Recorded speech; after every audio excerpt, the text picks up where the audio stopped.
How to scan QR code with Google Lens. So let's get started.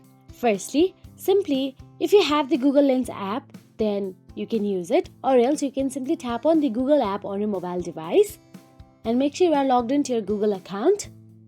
Now once inside the Google, in the search address bar, tap on the lens icon. This looks like a small camera located in the search bar. If you are using Google Assistant, you can also say hey Google open lens and it will bring up the Google Lens feature. Now open your camera app and tap the lens icon and point the camera towards the QR code you want to scan. Then once it is scanned, Google Lens will automatically recognize it and provide a result. If it is something else like a product text or image, it will display relevant information or options for you to interact with. Also, ensure you have an internet connection for Google Lens to process the QR code, and make sure the QR code is clearly visible and not blurry for optimal scanning. So that is it. If you found this video helpful, please like, share and subscribe, and thank you so much for watching.